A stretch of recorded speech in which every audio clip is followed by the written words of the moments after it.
Aloha, my name is Maureen Conwell. I'm a broker with Keller Williams Honolulu and the Twins Team Hawaii.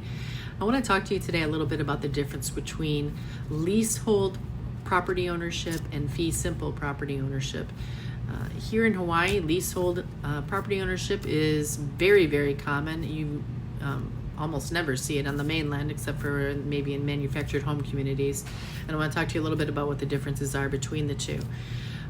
When you have a fee simple ownership in property, typically that means you own the dwelling, the house or the condominium, whatever the case may be, and the land underneath it.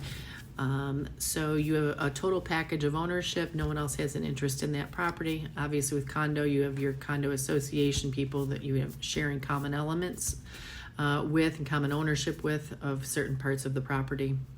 But, just for explanation's sake, let's keep it clean.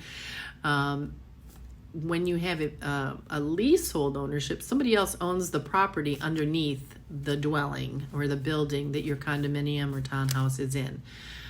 So you'd be making, in addition to your mortgage payment, you're making a leasehold payment to whoever owns the land. You're making your mortgage payment for the structure to your lender. And then you might have association dues and or maintenance fees depending on what else is out there. So your condo association dues might include the common amenities, tennis courts, swimming pools, clubhouse, golf ranges, whatever the case may be. And then your maintenance fees typically are going to cover things like water, sewer, trash. Some include electricity. You really need to look at each building individually because every single one is different. Leasehold payments are different in every single building. Sometimes in the same building they're different depending on who owns the interest now. So you want to look at the whole picture when you're purchasing property. When you're purchasing leasehold with your lender, if you're planning on getting, say, a 30-year mortgage, they want to see that you have at least as many years left. So on the lease as there is in the amount of the mortgage. So if you're getting a 30-year mortgage this year, in 2020, they want to see that lease is not going to expire before the date you close. So say it's October 8th of 2050. So a 30-year term, so they've got to match up or be very close. Some lenders will do, maybe a 23-year on a 30, a 23-year lease term on a 30-year mortgage. In certain situations with certain lenders, it is, not common. So the norm is going to be at least the amount of years on the mortgage for the amount of years left on the lease. If you're going to start to see some of these, the lower price points. I've been getting calls on this condo that's $39,000. I think there was 3 years left on the lease. It was up in the air as to what was going to happen at the end of the lease. So they're unloading it because nobody knows what's going to happen. So you just want to, obviously look at the full picture because at that point it's a cash buy because no lender is going to give you a 30-year loan on something that has a 3-year lease term left when that has not been renegotiated. They want to make sure that you're going to be able to afford your mortgage in addition to your lease payment or leasehold payment. If it's getting renegotiated and it's going from $1,000 to $2,000 a month because it's not been renegotiated in 30 years, it's something that, that they are looking at the full picture, the whole picture of that. So you've got to, take into consideration the whole thing.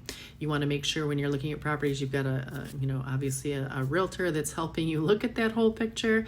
And I'd be happy, to help you out with that and, sit down, have a cup of coffee or do a Zoom, whatever you're comfortable with. Let's talk about what your needs are, what your budget is per month. And I hate to say payment shopping, but you really have to, look at it that way. Because you could have a $70,000 condo in 3 different buildings and your payment could, swing from $700 to $3,000 depending on, the leasehold term, the maintenance, the association dues, all of that. So let's get together, talk a little bit about what your needs are, how we can help you out. We're here to help you, educate you on the market and what's going on here. If you're looking to invest or buy, we are doing virtual showings. In-person showings are allowed if you are not on the island, as most of you are not. We can certainly arrange FaceTime or Zoom calls for virtual showings. We are seeing a huge uptick right now, which is really surprising to me, in sight unseen purchase agreements. Maybe there's a contingency in there somewhere that you're going to see it, maybe after inspection or whatever the case may be. But certainly there are ways to still be purchasing property and taking advantage of these great interest rates right now.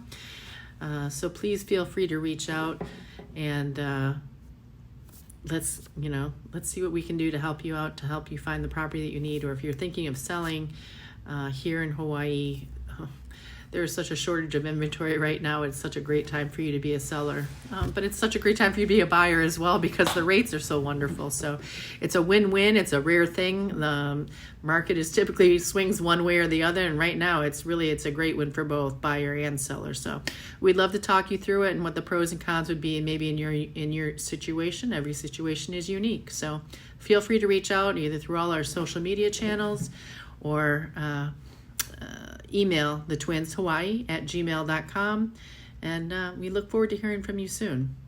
Mahalo.